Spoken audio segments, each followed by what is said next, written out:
Je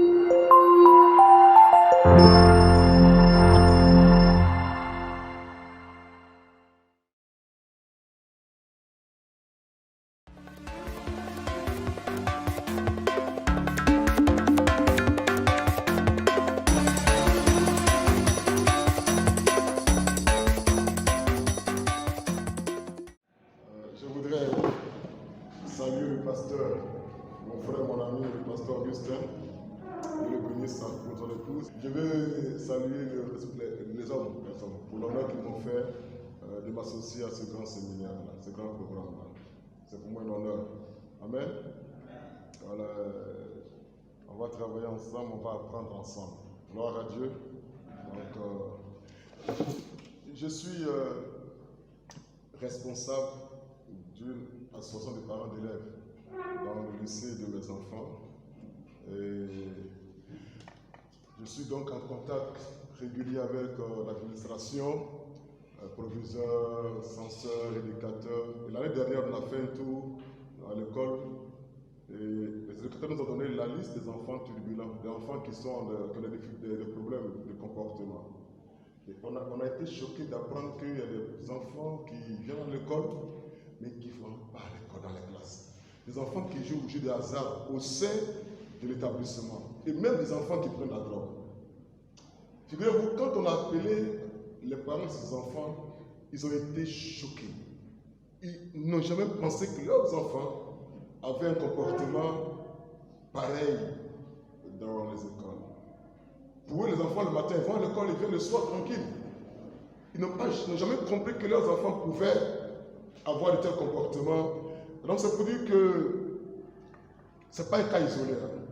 Le pasteur et l'éducateur, dans toutes les écoles de Côte d'Ivoire, malheureusement, c'est le constat.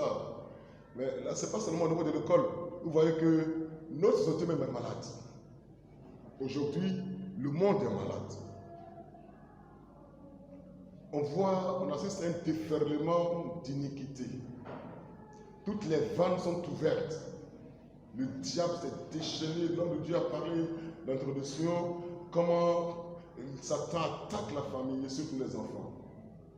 Aujourd'hui, tout est renversé. Le péché est élevé comme la norme qu'on doit suivre. On assiste à la promotion de nos valeurs. On valorise ce qui est mauvais aujourd'hui. Internet est venu encore gâter la chose.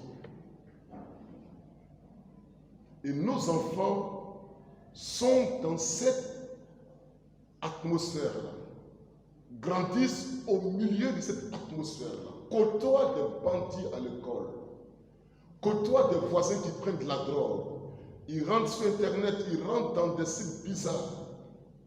Le monde est en train d'attirer nos enfants à la dérive et chrétiens, nous avons un grand défi. Vous savez que malheureusement, il y a beaucoup de parents croyants qui ont vu leur enfant prendre mauvaise direction. On m'a donné le témoignage d'un collègue pasteur. Ses parents, ils jouent la batterie dans l'église de son papa et sa maman sont pasteurs. Et ils apprennent l'enfant était dans la drogue depuis longtemps. Au moins, ils se rendent compte qu'il y a des actes. Donc, je salue les hommes pour cette thématique qui est vraiment capitale. Nous sommes tous intéressés. Ceux qui n'ont pas encore d'enfants, c'est aussi vos thèmes. Ça vous prépare pour demain. Et nous qui sommes dans le fait de l'action en tant que parents déjà, Dieu voudrait rafraîchir, voudrait nous instruire pour que nous puissions relever le grand défi de comment réussir l'éducation de nos enfants en tant que chrétiens. Amen. Amen. Donc, c'est la thématique comment des parents chrétiens doivent éduquer leurs enfants. Et pour répondre à cette question, je vais vous inviter, non pas vous les verser, vous, mais on va faire un voyage. Il n'y a pas de visa pour cela, rassurez-vous. On fait un voyage dans le temps. On va retourner 3000 ans en arrière. Vous comprenez cela? Vous me suivez? Et nous allons rendre visite à des familles de croyants qui ont vécu en Israël. Nous allons faire une immersion dans ces familles-là. Des croyants comme David, comme Isaac, comme Jacob. Et nous allons voir comment ils ont éduqué leurs enfants, les problèmes qu'ils ont eus, les échecs, les succès. Parce que leurs échecs vont nous aider à ne pas répéter les mêmes, parce que les mêmes causes produisent les mêmes effets, on le sait déjà. Et là où ils ont eu le succès, on va aussi imiter. Ce qui est bon dans la Bible, c'est que la Bible présente les hommes de Dieu sous leur vrai visage, sans jamais les idéaliser. La Bible révèle leurs points forts comme leurs points faibles. C'est particulier la Bible. Il n'y a pas de tentative d'arranger, d'arrondir les angles. On nous présente les hommes de Dieu avec leurs qualités et leurs défauts. Donc cette immersion va nous amener à comprendre, à voir dans ces familles-là ce qui était bon, ce qui n'est pas bon. Elle déclare dans l'Ecclésiaste qu'il n'y a rien de nouveau sous le soleil.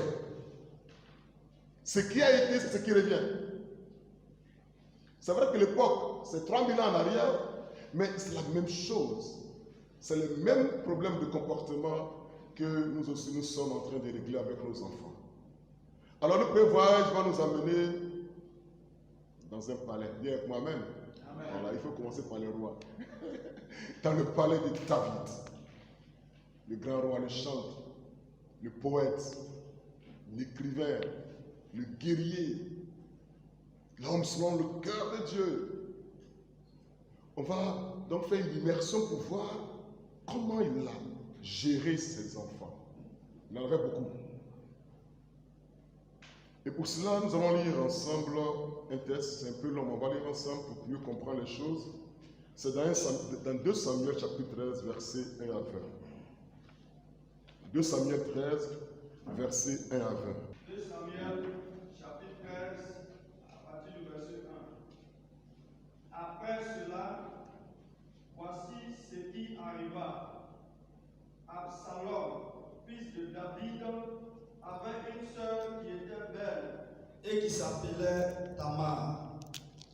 Et Amnon, fils de David, l'aima. Amnon était tourmenté jusqu'à se rendre malade à cause de Tamar, sa sœur, car elle était vierge et il paraissait difficile à Amnon de faire sur elle la moindre tentative. Amnon avait un ami nommé Jonadab, fils de Chiméa, frère de David. Et Jonadab était un homme très habile. Il lui dit: pourquoi deviens-tu ainsi chaque matin plus maigre, toi, fils du roi? Ne veux-tu pas me le dire? Amnon lui répondit: j'aime Tamar, sœur d'Absalom, mon frère. Jonadab lui dit: mets-toi au lit et fais le malade. Quand ton père viendra te voir, tu lui diras: permets à Tamar, ma sœur, de venir pour me donner à manger. Qu'elle prépare un mets sous mes yeux, afin que je le voie et que je le promène de sa main. Je le prenne de sa main. Amnon se coucha et fit le malade. Le roi vint le voir et Amnon dit au roi: je te prie que Tamar, ma sœur, vienne me faire 2 gâteaux sous mes yeux et que je les mange de sa main. David envoya dire à Tamar dans l'intérieur des appartements: va dans la maison d'Amnon, ton frère, et prépare-lui un mets. Tamar alla dans la maison d'Amnon, son frère, qui était couché. Elle prit de la pâte, la pétrit, prépara devant lui des gâteaux et le fit cuire. Prenant ensuite la poêle, elle les versa devant lui. Mais Amnon refusa de manger. Il dit: faites sortir tout le monde. Et tout le monde sortit de chez lui. Alors Amnon dit à Tamar: apporte le mets dans la chambre et que je le mange de ta main. Tamar prit les gâteaux qu'elle avait faits et les porta à Amnon, son frère, dans la chambre. Comme elle les lui présentait à manger, il la saisit et lui dit, viens, couche avec moi, ma soeur. Elle lui répondit, non, mon frère, ne me déshonore pas, car on n'a point ainsi en Israël, ne commets pas cette infamie. Où irai-je moi avec ma honte? Et toi, tu serais comme l'un des infâmes en Israël. Maintenant, je te prie, parle au roi, et il ne s'opposera pas à ce que je sois à toi. Mais il ne voulut pas l'écouter. Il lui fit violence, la déshonora et coucha avec elle. Puis Amnon eut pour elle une forte aversion, une plus forte que n'avait été son amour. Et il lui dit, lève-toi, va-t'en. Elle lui répondit, n'augmente pas en me chassant le mal que tu m'as déjà fait.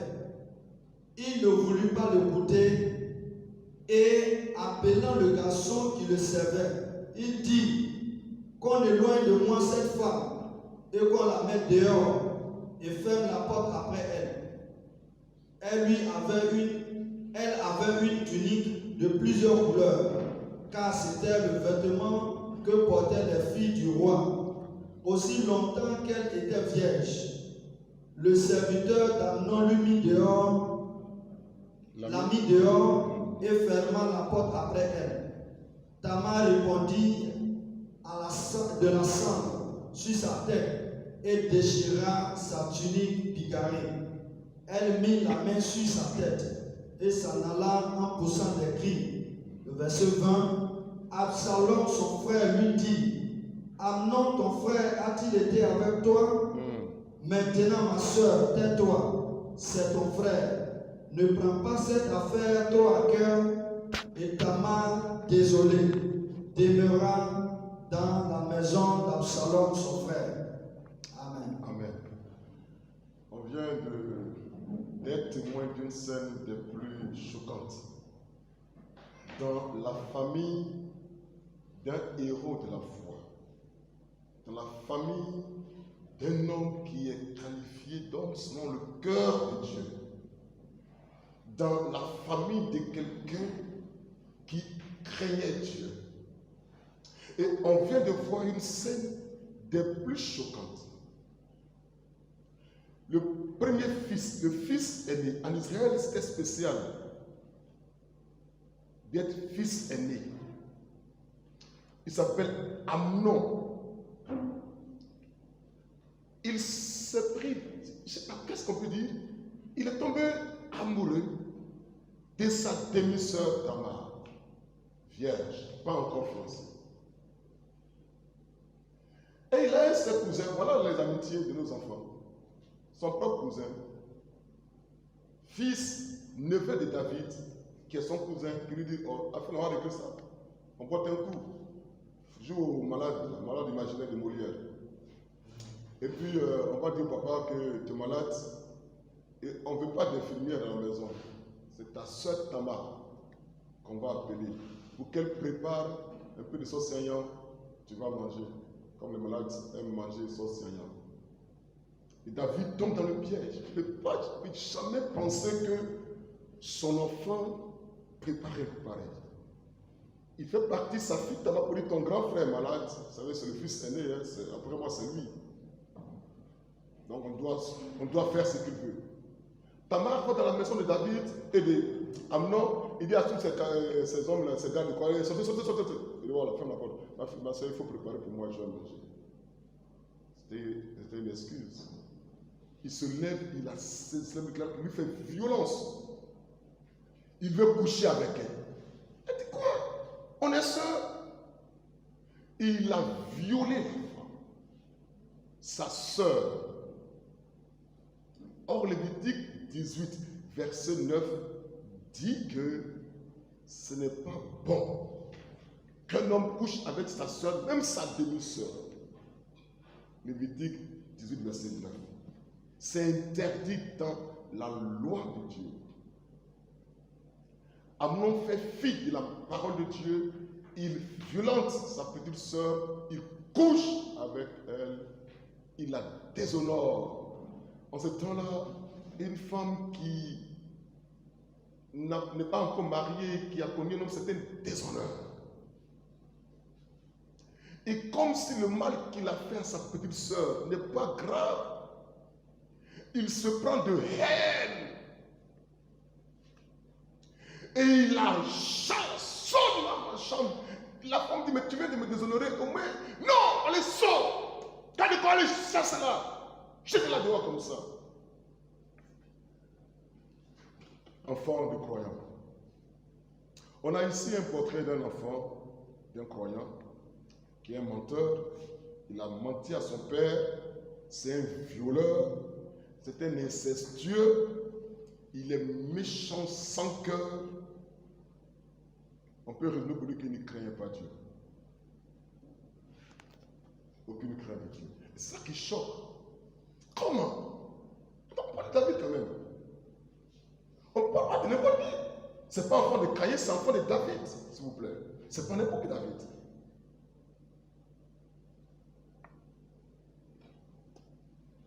Bon, le mal est fait. Le mal est fait. Donc, voyons comment le Père va régler cette crise-là. Allons-y, verset 21 de notre chapitre 13. Le mal est fait. Voyons comment le Père, en tant que parent, parce que c'est ça qui est important pour nous, nous le parents, comment il va régler cette affaire. Le verset 21. Le roi David apprit toutes ces choses et il fut très irrité. Point. David apprend que son fils premier-né viole sa petite sœur. Qu'est-ce qu'il fait? En tant que parent, on attend quoi de ce père? David, il est fâché et il y a point, c'est terminé. Pas aucune réprimande à l'encontre de l'enfant fautif. Pas une seule punition contre le fils indigne.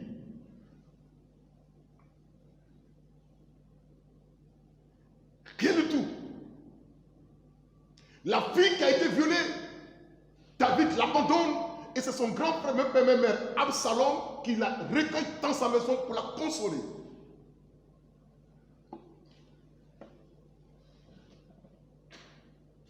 Et Absalom, le frère germain de Tamar, n'a pas supporté ça. C'est la suite, vous allez voir qu'il n'a rien dit, il n'a pas manifesté sa colère. Il déclare qu'il va se prendre de haine contre son frère aîné. Et 2 ans après, il va assassiner son propre frère aîné pour venger sa sœur qui l'a violée. On va tirer quelques leçons dans cette tragédie familiale. J'ai dit que c'est une incursion dans les familles des croyants bibliques. La première leçon, c'est que notre statut de croyant, quel que soit le titre qu'on a, pasteur, bishop, archibishop, diacre, diaconesse, notre statut de croyant ne garantit en aucune manière que nos enfants auront une conduite saine.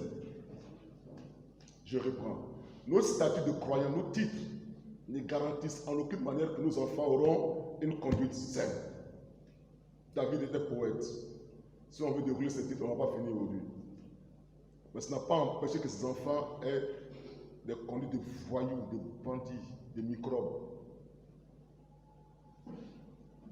Donc, quand des parents pensent que je chante à la chorale, je suis tant, je suis pasteur, et qu'on croise les bras, c'est une erreur grave.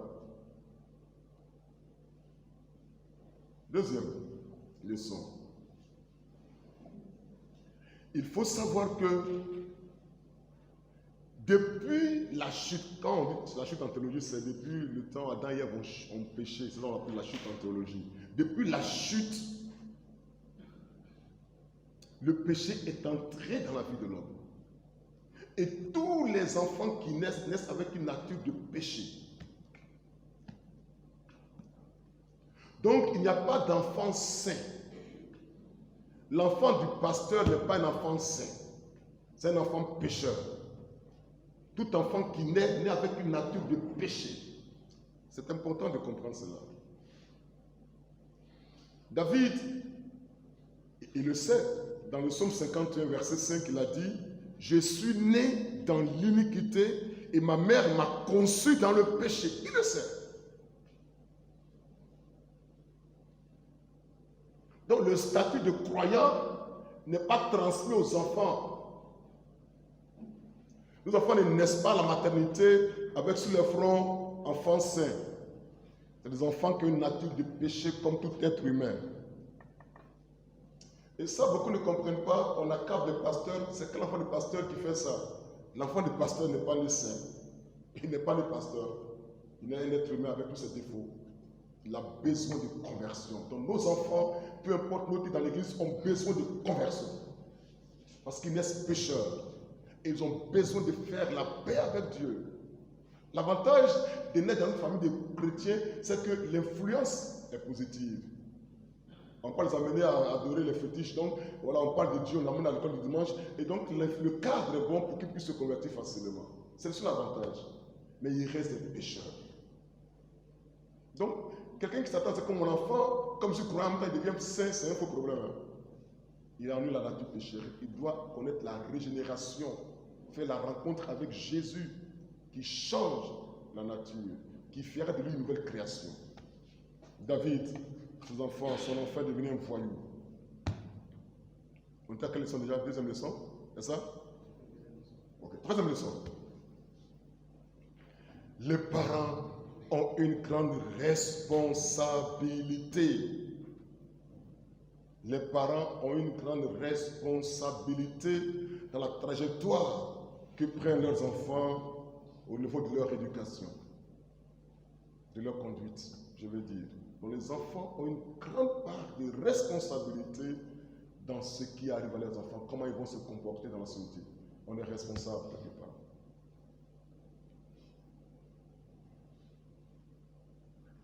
Amen. Et quand on regarde de près la situation, tu vas connaître un engrenage terrible jusqu'à ce qu'il y ait mort d'homme. La cause se trouve dans une seule phrase. David a manqué d'exercer la discipline envers ses enfants.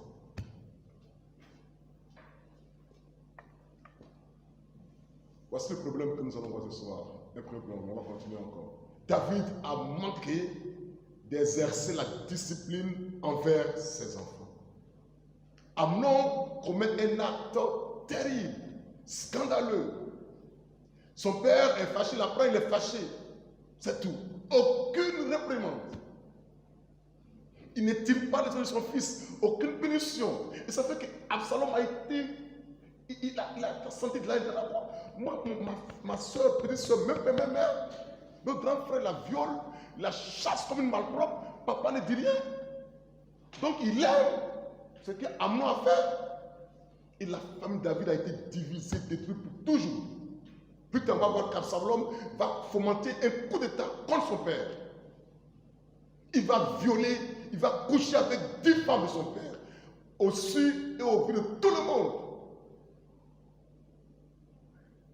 On aurait pu éviter cela si papa David avait exercé la discipline envers l'enfant fautif. Pour ceux qui sont là et qui n'arrivent pas à dire non à leur enfant,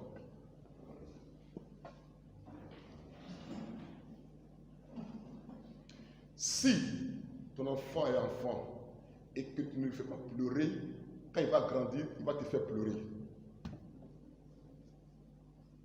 Si tu ne peux pas faire pleurer ton enfant qui est enfant, quand il va grandir, il va te faire pleurer toi les parents.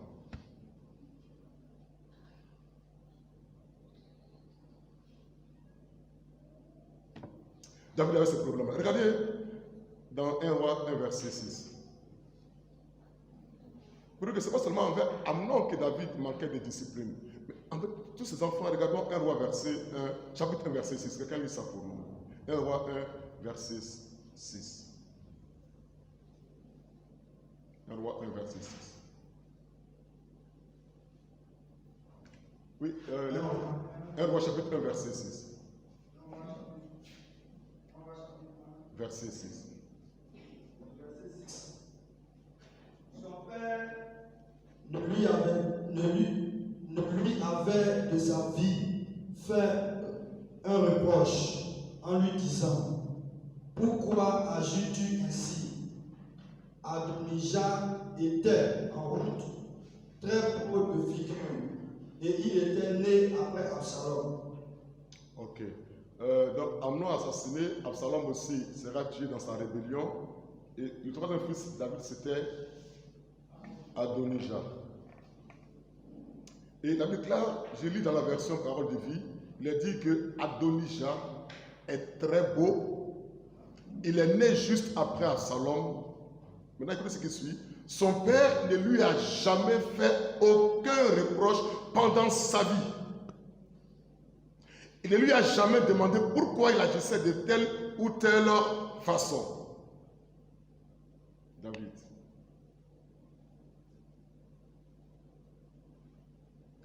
Vous savez, un jeune homme borgne, il avait un œil cassé. Et un jour, il a dit à sa maman: maman, donne-moi l'histoire de mon œil cassé.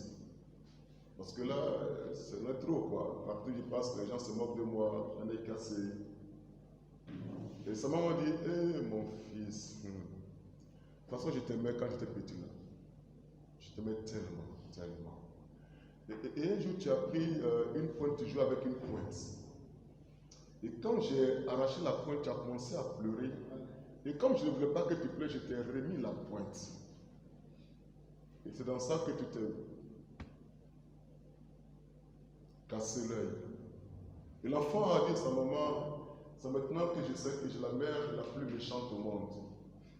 Tu aurais arraché la pointe, j'aurais pleuré 5 minutes. Et c'est fini. Tu m'as remis la pointe et je pleure pour toute la vie. David a manqué de discipline avec ses enfants et en cela, il n'a pas suivi les prescriptions de la Bible. Qu'est-ce que la Bible déclare? On va lire ensemble Proverbe 22, verset 15. Proverbe 22, verset 15.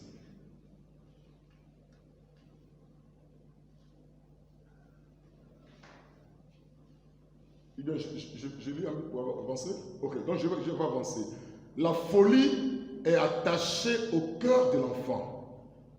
Ça veut dire ce que je dis. L'enfant n'est pas sain. Il n'y a pas d'enfant qui naît sain. La folie est attachée au cœur de l'enfant. La verge ou le bâton de la correction l'éloignera de lui. Deuxième passage. Proverbe toujours. 23, verset 13. 23, 13. N'épargne pas la correction à l'enfant. Si tu le frappes de la verge, il ne mourra point. Troisième verset, chapitre encore. Troisième référence, du Proverbe 29, verset 15. 29, 15. Les coups et les reproches rendent sage. Oh, j'aime ça. Les coups et les reproches rendent sage. Mais un enfant qu'on ne corrige pas fait honte à sa mère. Et pour ça, je peux aussi s'en faire aussi, les deux vont ensemble. Vous savez que même Dieu, qui est notre Père, c'est lui, ça a dit, en principe, notre Père qui est dans les cieux. On a un Père au ciel. Hébreux 12:6 nous dit que, car le Seigneur châtie celui qu'il aime. Et il frappe de la verge tous ceux qu'il reconnaît pour ses fils.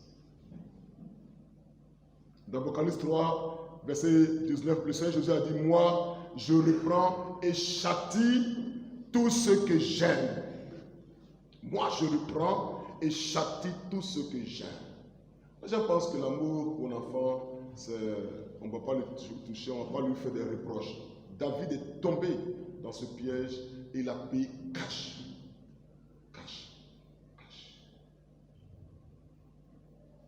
Cela nous amène à poser la question: c'est quoi une discipline?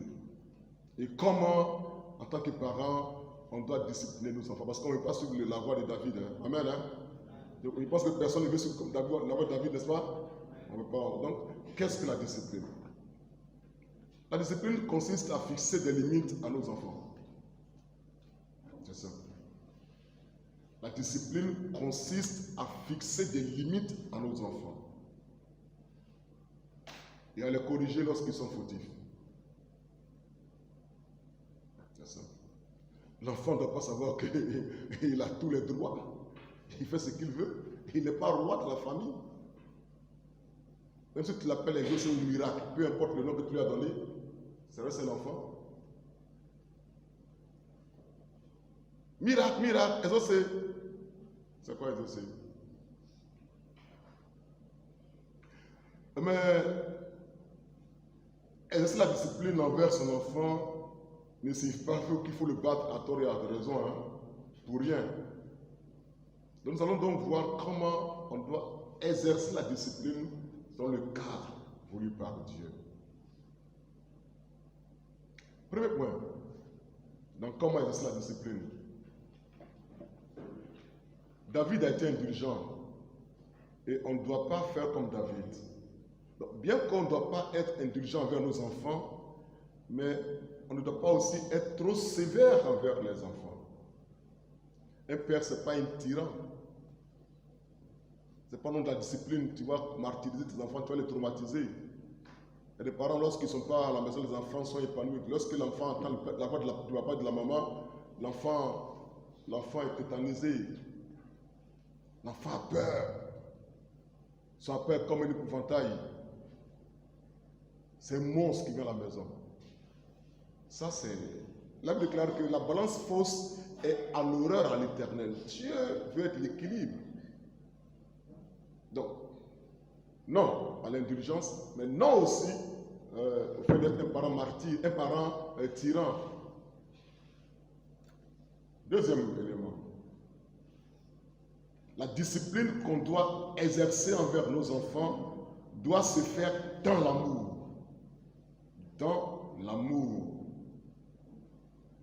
En fait, c'est la recherche du bien des enfants qui nous pousse à tirer souvent leurs oreilles. Il m'arrive de crier sur mes enfants, soit de frapper l'enfant, mais ils ne savent pas que dans mon cœur je pleure, ça me fait mal. Quand je les vois pleurer, ça me fait mal. Je ne vais pas manifester ça. C'est par amour que je fais. On n'aime pas frapper, on n'aime pas chicoter, on n'aime pas punir. Mais c'est l'amour qui me pousse à faire cela. Proverbe 19, verset 18 nous dit: châtie ton fils, car il y a encore de l'espérance, mais ne désire point le faire mourir. Proverbe 19, verset 18. 19, 18. Je reprends. Châtie ton fils, car il y a encore de l'espérance, mais ne désire point le faire mourir. Il y a des gens qui exagèrent. Hein? L'enfant l'attache des mains, les pieds, le ligote. Les femmes là, on met piment dans tous ses orifices. Il y a des gens qui ont tué l'enfant comme ça. Donc attention. C'est l'amour. L'amour ne cherche pas à nuire. Et dans la discipline, il faut aussi expliquer à l'enfant pourquoi l'acte qu'il a posé est répréhensible. Tu le frappes seulement. Tu es bête. Papa, tu es bête. Toi, tu es bête. Toi, tu es bête. Tu es bête. Tu es bête. L'enfant dit, mais j'ai fait quoi, il est bête là? Voilà ce que j'ai fait. Tu as fait qu'il n'est pas bien, mon fils. Et tu lui mets devant lui les normes bibliques. Parce que la Bible n'aime pas ça. Dieu n'aime pas ça. Le monde nous donne toute une centaine de théories pour l'éducation des enfants. Mais non, nous, c'est la Bible qui est la norme que nous regardons. Mon fils, Dieu ne veut pas que tu mentes. Dieu n'est pas le mensonge. Et pour ça, je te punis. Tu frappes d'autres, les juifs tombent. Il ne sait même pas pourquoi on ne va pas la frapper. Si ce n'est pas seulement un juif devant il reçoit comme explication. Frère, si tu connais un lancement ce soir, il faut être délivré au nom de Jésus. Voilà. Il faut faire une œuvre de pédagogue. Montrer à l'enfant que ce n'est pas bien. De sorte que demain, il ne va pas le répéter. Il sait que ça, ce n'est pas bien. Ça va être devant Dieu. Parce qu'on est croyant devant le Seigneur. Amen. Maintenant, la correction qu'on doit appliquer à l'enfant doit être aussi proportionnelle à la faute commise. Donc la correction doit être proportionnelle à la faute commise. L'enfant n'est pas foutu. Ou bien, boum! Parfois, une simple réprimande suffit. N'est-ce pas? Parfois, une simple réprimande suffit. Eh bien, bon, tu t'es mal comporté, tu n'auras pas ton goûter. C'est une discipline. Pas de goûter pour toi. D'autres fois, à genoux, pendant au moins 5-10 minutes. Alors, il faut qu'il sente un peu les pieds, les bons chauffés, il va comprendre. On ne va pas bien le frapper pour ça.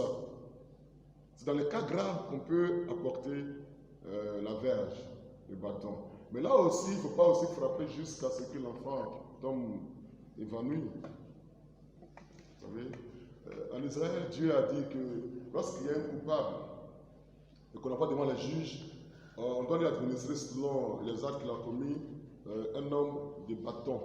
Et Dieu a limité pour lui, il ne faut pas que ce soit plus de 40 coups. Dieu, il est sage. Il faut doser. Voilà. Il ne faut pas que ce soit plus de 40 coups. Parce qu'après 40 coups, c'est toi qui es responsable. Il est fautif, mais le châtiment ne doit pas excéder les choses là. Donc attention à ça aussi. Il y a des gens qui ne se retiennent pas quand ils donnent les coups aux enfants. Tous les coups viennent, toutes les directions, nord, sud, sud-ouest, centre-est, où l'enfant reçoit une pluie de bombes comme en Ukraine, partout. Alors, on va faire ça. Alléluia. Et puis, j'ai dit que la discipline, c'est par amour. Donc, il ne faut pas chercher à humilier l'enfant quand on le discipline. L'enfant, c'est un cœur. Eh, venez. La vieille a volé l'argent de la maison. Voisin, venez où? Tout le monde vient. L'enfant est humilié. Ton enfant, tu l'exposes. Il est fautif. Venez où? Votre ami là. Viens. Elle a volé l'argent. Et c'est comme elle a volé, même 5 000 francs. Tu peux l'humilier devant ton enfant. Amen.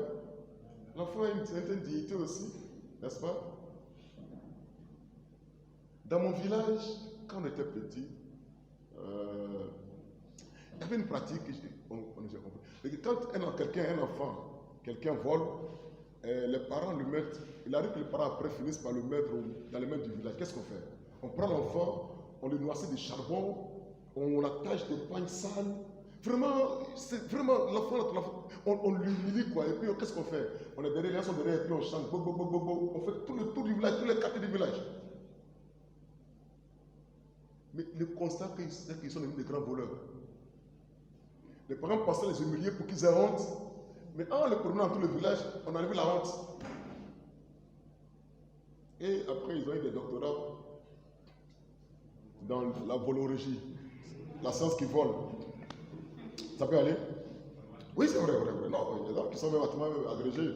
Ils doivent avoir les Nobel dans ça. Parce qu'on a eu livré publiquement comme ça. Alléluia. Donc la discipline est importante. Un autre élément de la discipline, c'est que de la même manière qu'on doit reprendre et corriger l'enfant qui est fautif, de la même manière qu'on doit aussi louer l'enfant quand il fait quelque chose de bien. Alléluia. Quand il fait mal, on le reprend. Mais quand il fait bien, il faut aussi le louer, l'encourager, le récompenser même. Il a eu un bon comportement, il s'est bien conduit. Même les gens du monde même donnent les leçons. Tiens, on leur a fait du ballon là. On a montré une dame qui allait danser, excusez-moi, une danse bizarre. On a su un policier qui est assez serein. Le policier, leur nom est écarté. Mais le gars, l'enfant, il s'est tellement bien comporté. Il ne s'est même pas laissé distraire. Le DG de la police l'a reçu avant-hier pour le féliciter. Donc, de même qu'on décrit, de même aussi on doit louer. Amen. Et on va prendre, regarder l'exemple de Jésus. Lorsque Jésus envoie ses lettres aux églises d'Apocalypse, c'est construit sur un plan spécial. Il va commencer par louer l'église et ensuite il va reprendre l'église. Jetons un coup d'œil dans Apocalypse chapitre 2, versets 2 à 3. Apocalypse 2, 2 à 3. On va voir ce que le Seigneur fait. Ça doit être notre modèle aussi dans l'éducation de nos enfants. Apocalypse 2, verset 2 à 3. 2, verset 2 à 3. Apocalypse chapitre 2, Verset 2 à 3. Oui. Je connais tes œuvres, ton travail, et ta persévérance. Je sais que tu ne peux supporter les méchants, que tu as éprouvé ceux qui se disent apôtres et qui ne le sont pas, et que tu les as trouvés menteurs, que tu as de la persévérance, que tu as souffert à cause de mon nom, et que tu ne t'es point lassé. Ok. Mais ce que j'ai contre toi, c'est que tu as abandonné ton premier amour. Continue. Souviens-toi donc d'où tu es tombé. Reprends-toi, répands-toi et pratique tes premières œuvres. Sinon, je viendrai à toi et j'ôterai ton chandelier de sa place, à moins que tu ne te répandes. J'aimerais qu'on fasse un travail ensemble. Regardez verset 2 à 3. Qu'est-ce que le Seigneur fait ici? Regardez ensemble. Regardez ensemble. Verset 2 à 3, qu'est-ce que le Seigneur fait? Vous pouvez parler, je parle. Il félicite. Et voilà, donc il loue leur bon nom conduite. Et puis il cite tes œuvres, ton travail, ta persévérance. Tu ne peux pas supporter les faux enseignants. Tu as éprouvé les faux enseignants, tu as trouvé qu'ils sont des faux enseignants, ils sont menteurs. Tu as souffert à cause de mon nom. Il passe en revue toutes les bonnes actions, la bonne conduite de cette église d'Éphèse. Maintenant, verset 4, qu'est-ce qui se passe? Regardez le 4. Mais ce que j'ai contre toi, c'est que tu as besoin de ton premier amour. Ici, qu'est-ce qu'on voit? Tu fais quoi? Reproche, la réprimande. David n'a pas fait ça. David n'a pas fait ça. Le Seigneur reprend. Le 5. Souviens-toi donc d'où tu es tombé, répands-toi et pratique les premières œuvres. Sinon, je viendrai à toi, je t'aurai ton chandelier de sa place, à moins que tu ne te répandes. Il fait quoi? Le chemin à faire pour revenir. Tu as mal fait, prochainement, voilà comment tu as fait pour que ce soit bien. Donc, il ne suffit pas de le crucifier, de l'insulter. Tu ne vaux rien, tu es bête. C'est que l'enfant même, tu vas donner même. Il faut savoir louer l'enfant. Savoir louer l'enfant. Parce que lorsque l'enfant est toujours réprimandé, corrigé, il finit par perdre l'estime de soi. Tu vas développer en lui un complexe d'infériorité. Mon papa m'a toujours dit que je ne vaux rien, je suis bête, je suis tentant, je suis rebelle, je suis tentant. L'enfant est lié et ça va l'influencer dans sa vie. Savoir reconnaître. Tu as bien fait mon fils. Ah, c'est bien ça. Maman, tu n'étais pas là. Et puis tu as vérifié. Ah, c'est bien mon enfant. Ah, tu as bien fait. Ah, quand tu as grandi, tu as une maman, c'est bien ça. Papa, tu n'étais pas là. Et puis ah, c'est bien, c'est bien. Tu fais comment? Ok, c'est bon. Voilà, c'est bien. C'est bien. Voilà, tu as donné l'argent à l'enfant, il a acheté quelque chose pour toi. Et puis tu as voulu la monnaie. Et puis après, il dit, papa, ta monnaie là, c'est encore avec moi. Et mon fils. Ah, c'est bien. L'enfant est intègre. C'est bien, ça, c'est bien ça. Comme tu as pris que là, il avait ta monnaie, il a pour bouffer, mais s'il est venu te rappeler, te rendre ta monnaie, on me dit ça c'est bien ça. Ah, tu es bien. Il faut saluer cette intégrité de l'enfant. Il y a tous ceux qui sont dans les bouches là, c'est seulement un jeu contre l'enfant. Et tu dévalorises son estime de soi. Tu détruis l'enfant. Un enfant qui n'a aucune confiance en lui, c'est fini pour lui. Moi, pas même pas. Tout ce que je fais là, je fais bien, on fait mal au truc, il m'insulte seulement. Il me frappe seulement. Donc, à quoi bon faire un effort? L'enfant veut plaire à son enfant, à son papa, à ses parents. Alléluia. Donc, il ne faut pas toujours rabrouer l'enfant, l'insulter, il faut l'encourager, il faut le féliciter, il faut le louer, il faut le relever. C'est l'amour qui nous pousse à frapper, ce n'est pas la vengeance. Il y a des gens, quand ils frappent l'enfant, en fait, c'est leur déception qui met sur l'enfant quoi. C'est à cause de toi-même, mon épaule est gâtée. Et puis, Et la sœur voulait être infirmière. Et puis en troisième, quelqu'un l'a enceinté. Ces enfants-là, quand elle regarde l'enfant, là, il voit tout son déchet, quoi. Attends, mes amis étaient en blouse, ils sont en blouse, je serais en blouse actuellement, avec seringue, et l'enfant était mon ventre comme ça, j'ai tout fait pour enlever, mais il allait te cacher à gauche. C'est passé, l'enfant, quand il fait un faux, BAOU! Il voit un infirmier qui est gâté, BAOU! Il voit son enfant de comptable qui est gâté, il fait BOUM! Bon, ça, c'est pas l'amour. Amen. C'est pour ça qu'il faut le faire par amour. Et tes frustrations, il ne faut pas répondre sur ton enfant. Si ton mari t'a abandonné, ce n'est pas à cause de l'enfant. Un enfant malheur comme ça. C'est à cause de ton mari, tu ne vas pas nous abandonner comme ça. C'est à cause de toi. Et l'enfant prend tous les pots cassés du papa qui est irresponsable. Gloire à Dieu. On a vu David, n'est-ce pas? On n'a plus encore de temps. On va voir une famille. Là, on va repartir en arrière encore, dans le temps. Notre voyage va continuer. Là, on tombe dans une famille. Waouh, quelle famille.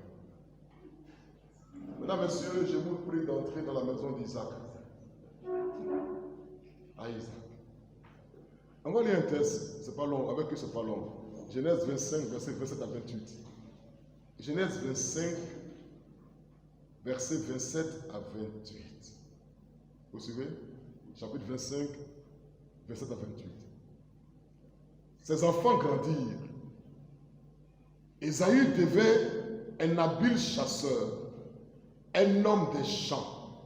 Mais Jacob fut un homme tranquille, qui restait sous les tentes. 28. Isaac aimait Ésaü parce qu'il mangeait du gibier, et Rebecca aimait Jacob. Voilà un problème. Ils sont mariés, c'est 20 ans après qu'ils ont eu un enfant. Beaucoup de prières. 20 ans d'intercession pour que Rebecca puisse enfanter. Et Dieu fait grâce, c'est des jumeaux. Et quand l'enfant est né, les enfants sont nés, chacun a fait élection, vote. Papa dit, moi je prends Ésaü. Mon enfant bien-aimé. Maman dit, moi je prends Jacob. Là, nous sommes dans un problème dans les couples. Lorsque on manifeste la préférence sur un enfant par rapport aux autres enfants. Quand on montre que tu as 5 enfants, mais moi c'est le vieux.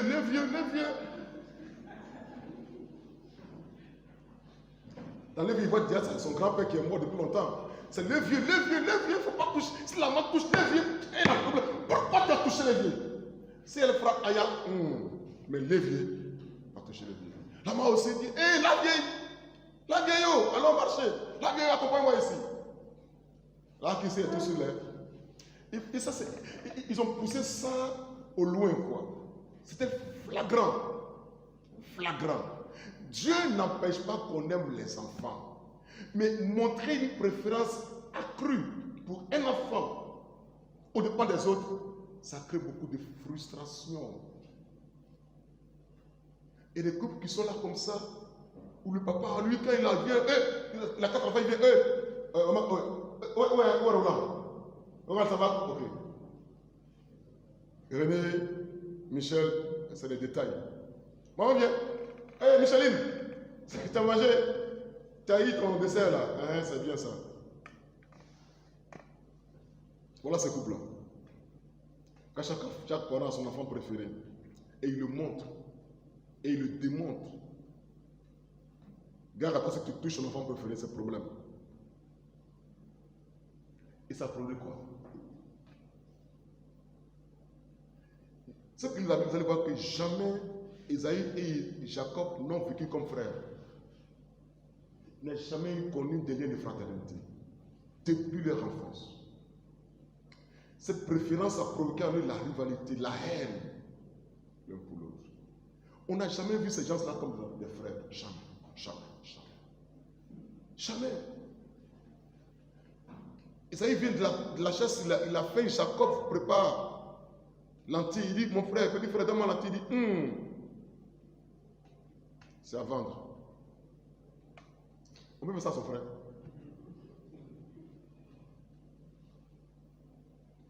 Voyez-nous, c'est que ça provoque.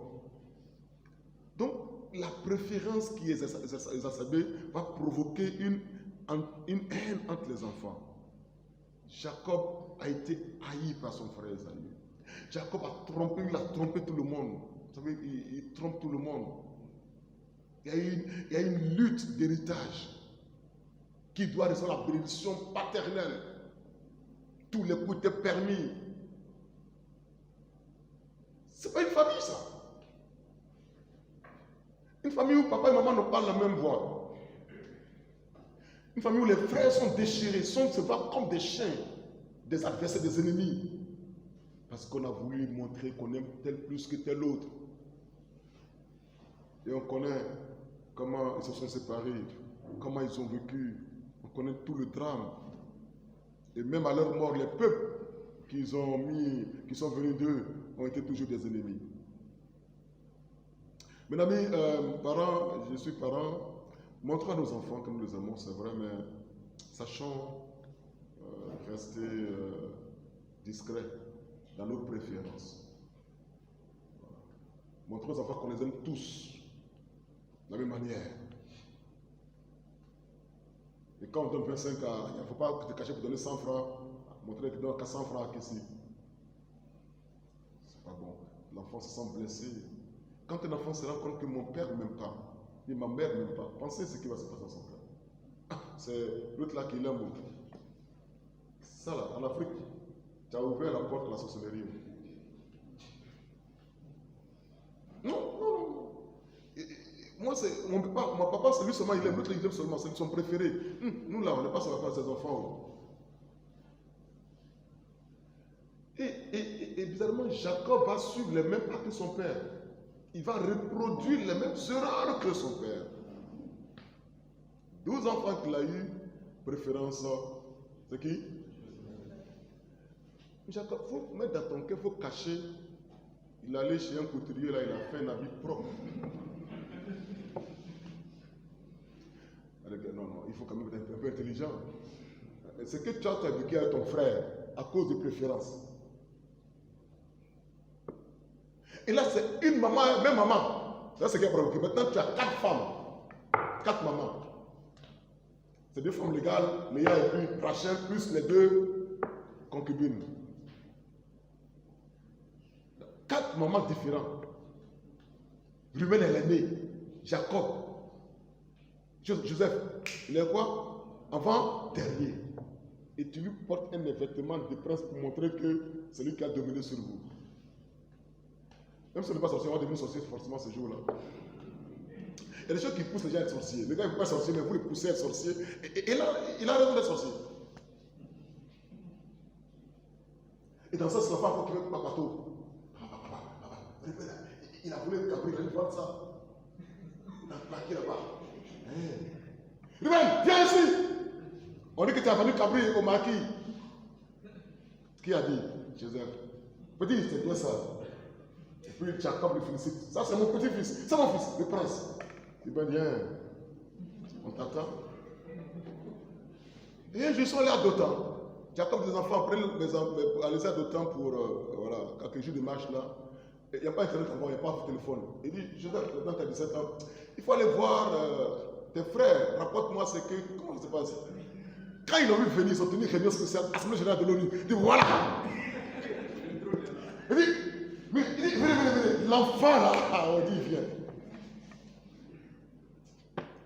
On va dire qu'ils sont méchants, mais souvent, les parents aussi poussent les gens à commettre des actes qui sont pas bien. Ils ont tenu une assemblée générale extraordinaire sur celui qui vient là.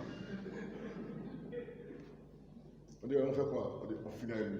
On finit même. Et regardez comment des gens peuvent planifier la mort de leurs frères. C'est qu'ils sont trop encaissés. Souvent on accuse les gens, je ne suis pas en train de demander ce qu'ils ont fait. Ce qu'ils ont fait est horrible. Mais il y a aussi quand même une responsabilité dans ce qui se passe là. Et, mes amis, ils ont voté à l'unanimité du Conseil de sécurité. Tout le monde dit, on va le tuer. Vous voyez comme ça. Il n'y a même pas quelqu'un qui, ça va, Ruben a essayé de défendre un peu, mais non.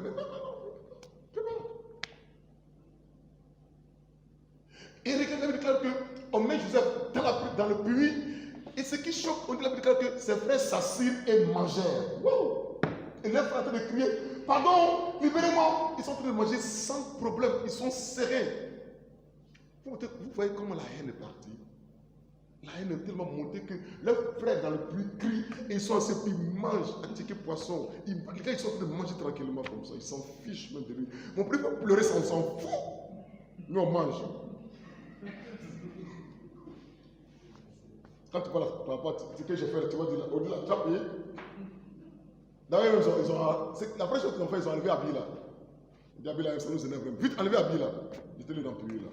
Vous voyez, voici des choses qu'il faut éviter. Amen. Il faut éviter dans notre éducation des enfants. Il ne faut pas les répéter. Amen. Donc, on a vu deux familles. On n'a pas eu trois familles qui nous ont laissé vraiment beaucoup de choses amères. Et ça revient à une chose importante. On doit faire quoi maintenant? Lisons Éphésiens 6, verset 4. Et vous, pères, n'imitez pas vos enfants, Oui. mais élevez-les en les corrigeant et en les instruisant selon le Seigneur. Est-ce que tu as remarqué quelque chose dans le verset là? On vient de voir la correction, n'est-ce pas? On a vu quoi? On a vu la correction, non? Mais la Bible dit la correction, mais ce n'est pas fini. Hein? L'autre étape, c'est quoi? Instruire les enfants. Donc c'est vrai, il faut les corriger, mais il faut également ajouter l'autre chose, l'instruction. Et quel modèle d'instruction? Selon le Seigneur. Viens avec moi selon le Seigneur. Ensemble? Selon le Seigneur.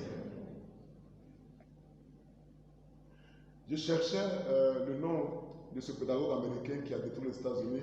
J'ai oublié son nom, je n'ai pas pu le retenir pour vous. Peut-être demain si je vois encore. Les États-Unis sont bâtis sur des fondements chrétiens. Le pasteur qui est anglais, il connaît ça mieux que moi. Et vous voyez, à l'école on priait Dieu, à l'école on lisait la Bible, on enseignait la parole de Dieu dans les écoles aux États-Unis.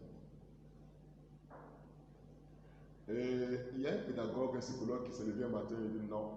Il envoie une théorie selon laquelle on ne doit pas corriger les enfants, on les laisse faire des fautes, c'est comme ça, dans le mal, ils apprennent à devenir meilleurs. Et ils ont pris ça comme étant le modèle de l'éducation américaine. Et aujourd'hui, on voit des gens qui vont dans l'école et puis qui tuent les gens, tout le monde. Et ce monsieur-là, je crois 20-30 ans après, il a été honnête au moins, il est revenu pour dire je me suis trompé lourdement. Mais les dégâts sont irréversibles. Il a détruit toute une nation parce qu'il a porté une théorie d'éducation où on laissait les enfants sans discipline. Laissez-les faire. Donc, instruire l'enfant, et Dieu qui est sage n'a pas un point. Il dit quoi? Selon le Seigneur. Notre modèle, c'est le Seigneur. Et la Bible est là comme étant un livre dans lequel on trouve tout ce qu'il faut pour instruire nos enfants. Donc, correction plus instruction. Pour que tout soit équilibré avec le Seigneur. Amen. Lisons cette recommandation du Seigneur dans Deutéronome 6, versets 6 à 7. Deutéronome 6, 6 à 7. Et ces commandements que je te donne aujourd'hui seront dans ton cœur. Tu les inculqueras à tes enfants. Tu les inculqueras à tes enfants. Et tu en parleras quand tu seras dans ta maison. Quand tu iras en voyage. Quand tu te coucheras et quand tu te lèveras. Amen. Donc Dieu nous demande d'inculquer à nos enfants les commandements de l'Éternel. Instruire l'enfant selon le Seigneur. Dans Proverbe 22, verset 6, Proverbe 22, 6, il dit, instruis l'enfant selon la voie qu'il doit suivre. Et quand il sera vieux, il ne s'en détournera pas. Il ne faut pas attendre quand il aura 15 ans. C'est fini déjà. Très tôt, on commence l'instruction.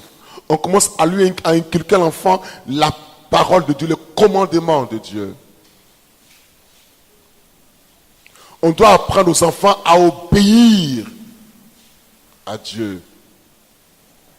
Apprendre aux enfants à prier Dieu, à aimer Dieu. Nous avons près de 2 secondes, c'est bon. On doit apprendre aux enfants les valeurs chrétiennes. Tu les inculqueras. Donc nous avons une responsabilité. Il est dit que si on le fait, quand il sera grand, il ne s'en détournera pas. La parole de Dieu est comparée à une semence. C'est des graines. Tu sèmes, tu sèmes, tu sèmes. Ça va porter un jour. Ça va se développer un jour. Même si l'enfant a des déviations, ça va le ramener un jour. Vous comprenez cela? Ça va, Dieu va le ramener. Il peut faire quelque part. Il n'y a pas d'idéalisme ici. Je dis que l'enfant n'est pas sain. Mais la semence de la parole de Dieu va le rattraper. Ça va le rattraper. Dieu va prendre ça pour le ramener. Donc, inculque l'enfant, traite toutes les valeurs de la morale chrétienne. Le respect. On ne volera pas. Tu ne vas pas mentir. Tu ne vas pas te moquer des handicapés. Tu ne vas pas te moquer des vieux. Tu ne feras pas, tu ne vas pas tricher. Le pasteur a dit que j'ai 4 enfants. En fait, j'ai 3 enfants. Et il y a un qui est notre enfant maintenant, comme notre enfant. Voilà, son papa n'est plus. Et on a un enfant, mais donc c'est notre 4e enfant. On l'a inscrit au CPN. Avant de venir, mon garçon me dit, papa, ta fille de venir avec beaucoup de chiffons. Il a pris le chiffon de ses camarades. J'ai dit, demain, tu lui rappelles le chiffon à l'école.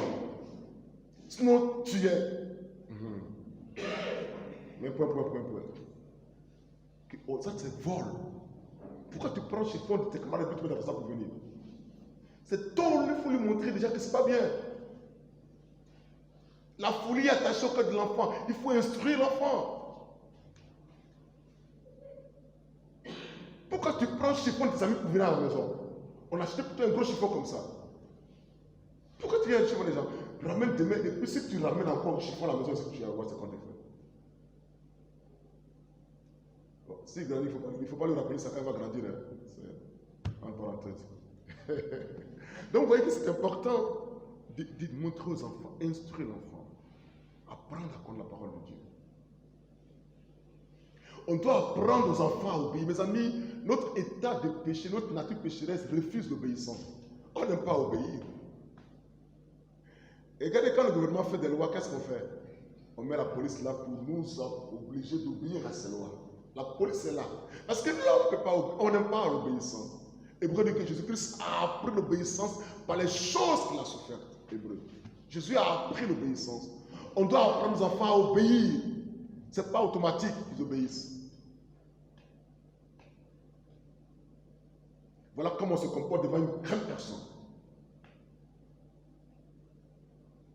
Quand on sort de la visite à la maison, voilà comment on doit faire. Voilà comment on se comporte. On doit apprendre aux enfants à obéir. Ce n'est pas comme ça que ça vient. Jésus-Christ a appris l'obéissance. Voilà comment on doit instruire les enfants. On doit instruire les enfants. Mais éduquer les enfants, c'est bon. Mais la meilleure éducation commence par le parent lui-même.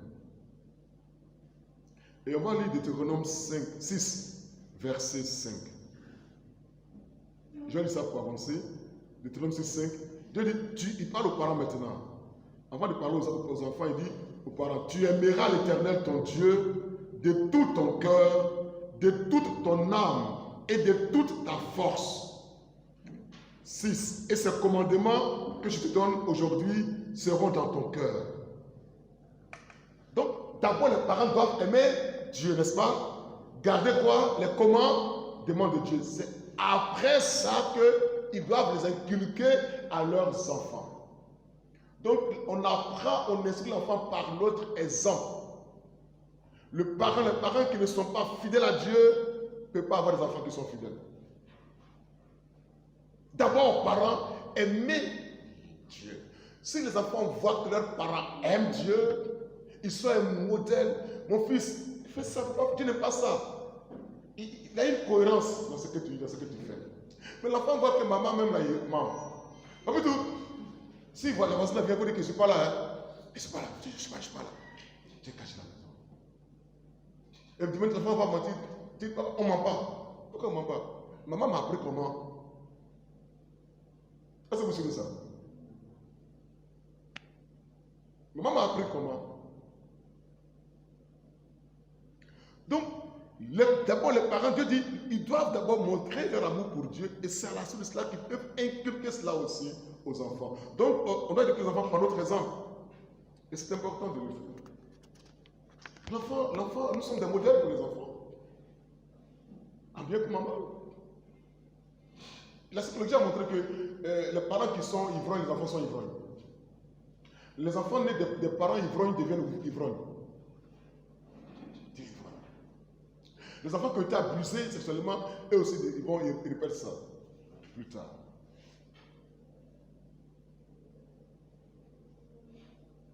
Vous connaissez le chanteur américain Donnie McClurkin. Dans son témoin, il a dit qu'il était homosexuel. Parce qu'il a été recueilli par son oncle très tôt. Et son oncle abusait de lui. Et son cousin aussi abusait de lui. Il dit à la maison, excusez-moi, c'est seulement les films porno qu'on mettait. Et il est devenu homosexuel. C'est le Seigneur qui l'a délivré. Donc on répète. On répète. Gloire à Dieu. Donc attention au modèle qu'on prend dans l'enfant. Il ne faut pas que l'enfant, il ne faut pas être hypocrite. Il faut pas être hypocrite. Et quand quelqu'un gagne le Seigneur, tu vas voir que ton enfant va faire des choses que toi, tu n'as pas demandé à ce qu'il fasse. Vous savez, Dieu m'a fait la grâce, j'aime jeûner un peu. Et mes enfants ont commencé à jeûner sans que je leur impose à jeûner. À 9 ans, 10 ans, ils ont commencé à jeûner. Parce que pendant des mois, ils sont en train de jeûner. Ils ont commencé à jeûner. Et moi, Michel, il a dit non, arrêtez à midi. Ils disent non, on va aller jusqu'à 18h. Je n'ai jamais imposé à mes enfants de jeûner, mais ils ont commencé à jeûner. L'année dernière, mon fils, en vacances, il a pris ma grosse Bible, celle-là.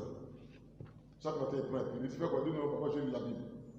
Il a passé les vacances à lire la Bible, de Genèse jusqu'à Deutéronome. Cette année, il a repris, il a continué, il a fait la suite. Josué, jusqu'à, je ne sais pas où il s'est arrêté. Je n'ai pas dit de lire la Bible. Hein. Il prend et puis il lit. Tu fais quoi? Parce qu'il voit que je suis dans la Bible. Que Dieu nous bénisse au nom de Jésus-Christ. Amen. Non? Demain, nous allons continuer. Donc, le voyage qu'on va faire, on retourne à notre civilisation. Dieu nous bénisse. Donc, on retient une chose que on doit éviter, c'est que nos pères, David, Isaac, Jacob, ont fait, qui a conduit à beaucoup de désastres dans leur foyer, dans leurs enfants, chez les enfants.